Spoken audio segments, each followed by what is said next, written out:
Selamat pagi, siang, malam untuk polusi. Saya T. Filipus Christopher Telusa dari kelas 11 IPS 1 absen 32.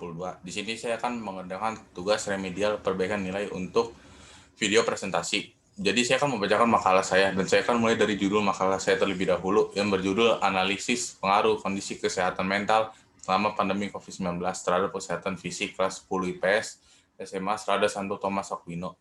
Jadi makalah ini saya buat dengan kelompok saya. Yang pertama itu ada Silviana Metaramali, Vina Lorenza, dan saya sendiri, Teflipus Christopher Telusa. Jadi saya akan mulai dari bab 1 dulu, yaitu pendahuluan. Yang pertama itu ada A, latar belakang penelitian. Di latar belakang ini berisi tentang bagaimana pandemi COVID-19 dapat menyebar secara mendunia dan perubahan atau suatu tatanan yang berbeda dari pandemi COVID-19 ini yang berdampak bagi kegiatan belajar mengajar di sekolah yang cukup berbeda.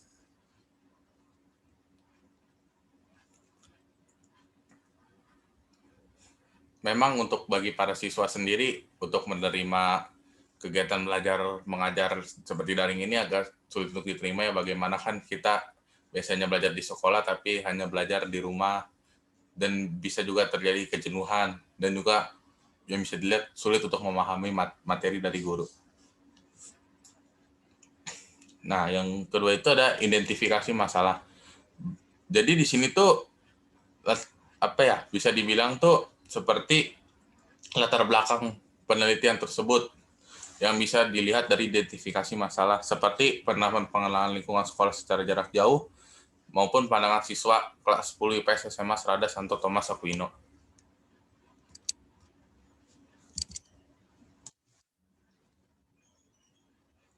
Di sini juga bisa dilihat ada dari kondisi kesehatan mental yang bisa dibahas, persiapan, ataupun pengaruh pembelajaran daring tersebut. Nah, yang ketiga itu ada pembatasan masalah. Mengingat luasnya permasalahan dalam identifikasi ini, penulis juga membatasi pada permasalahan sebagai berikut. Yang pertama itu ada penerapan pengenalan lingkungan sekolah. Yang kedua ada persiapan yang dilakukan oleh siswa-siswi. Kendala, kondisi kesehatan, baik lagi seperti tadi identifikasi masalah, kondisi kesehatan fisik juga, dan dampaknya kondisi mental tersebut. Yang keempat itu ada perumusan masalah. Berdasarkan permasalahan di atas, permasalahan dapat dirumuskan sebagai berikut. Pertama itu adalah bagaimana kita penerapan lingkungan sekolah secara jarak jauh. Yang kedua ada persiapan apa yang dilakukan oleh siswa-siswi kelas 10 IPS SMA Strada Santo Thomas Aquino. Yang ketiga itu ada apa saja kendala, yaitu hambatan-hambatan bagi siswa-siswi, dan bagaimana kondisi kesehatan fisik dan juga dampak kondisi mental tersebut. Nah, yang kelima itu ada tujuan penelitian. Tujuan dari penelitian ini dilakukan adalah untuk mendeskripsikan penerapan pengenalan lingkungan sekolah secara jarak jauh, memaparkan persiapan, menjelaskan kendala atau hambatan siswa-siswi, mendeskripsikan kondisi kesehatan mental dan juga kondisi kesehatan fisik, serta menjelaskan dampak kondisi kesehatan mental yang sehat bagi para siswa-siswi. Dan yang keenam itu ada manfaat penelitian. Yang pertama itu adalah manfaat teoretis, yaitu memberikan pemahaman ilmiah mengenai pengaruh jiwa yang sehat terhadap kesehatan dan optimal belajar para siswa-siswi. Yang kedua ada menambah perbendaharaan penelitian dan produk belajar siswa-siswi. Dan yang ketiga ada memberikan kontribusi dan pengembangan budaya meneliti di SMA.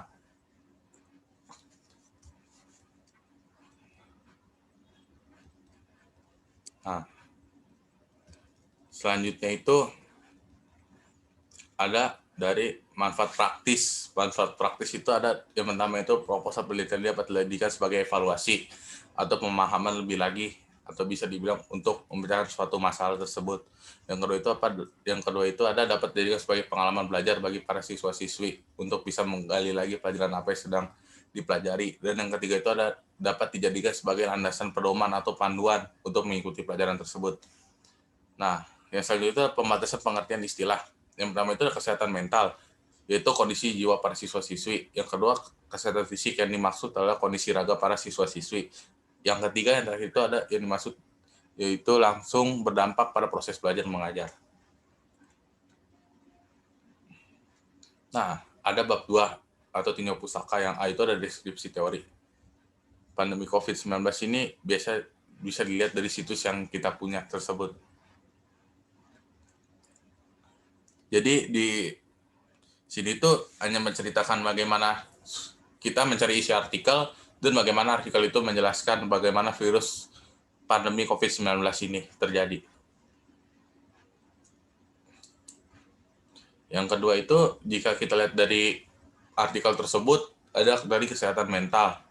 Yang pertama itu pengertian. Pengertian kesehatan mental adalah suatu keadaan di mana seseorang tidak mengalami perasaan bersalah terhadap dirinya sendiri, memiliki estimasi yang realistis terhadap dirinya sendiri, dan dapat menerima kekurangan atau kelemahannya, kemampuan menghadapi masalah-masalah dalam hidupnya.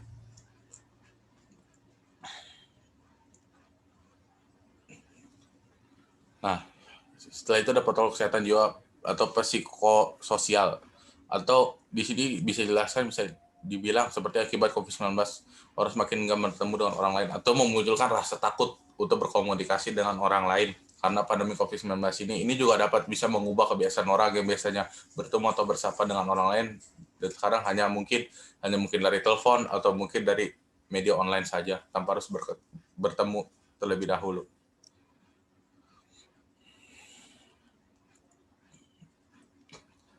Ketika itu ada kesehatan fisik. Menurut Pound dalam website ditulis ini, kesehatan fisik ialah sebuah fungsi yang efektif dari sumber-sumber perawatan diri yang menjamin suatu tindakan untuk perawatan diri.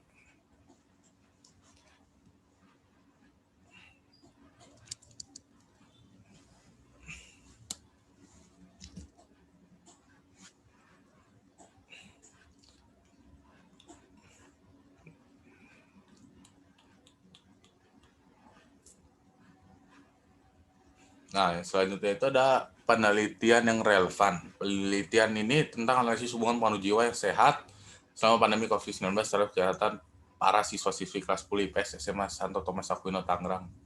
Ini juga sering dilakukan di sekolah-sekolah lainnya atau universitas lainnya, bisa dilihat.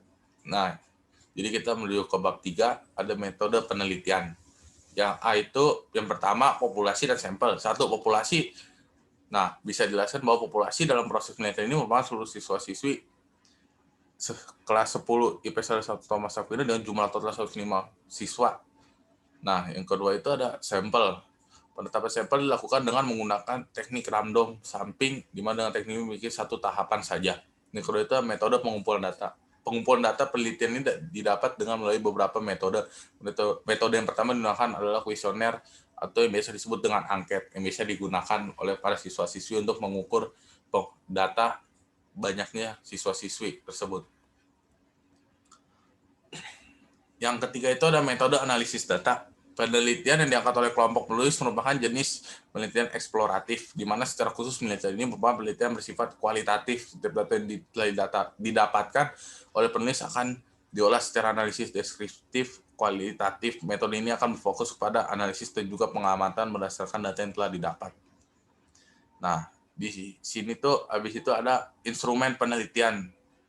Instrumen penelitian itu biasanya menyangkut dengan kuesioner, angket yang dalam pengambilan data oleh penulis melalui grup daring atau biasanya grup kelas yang biasa dilakukan.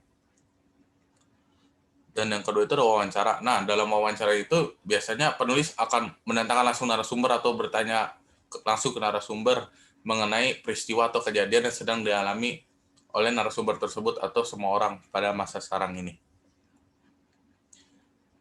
Mungkin sekian itu saja dari saya, Teh Filipus. Mohon maaf jika ada salah kata atau penggunaan kata atau kata yang kurang baku, mohon dimaafkan. Sekian dari saya. Terima kasih.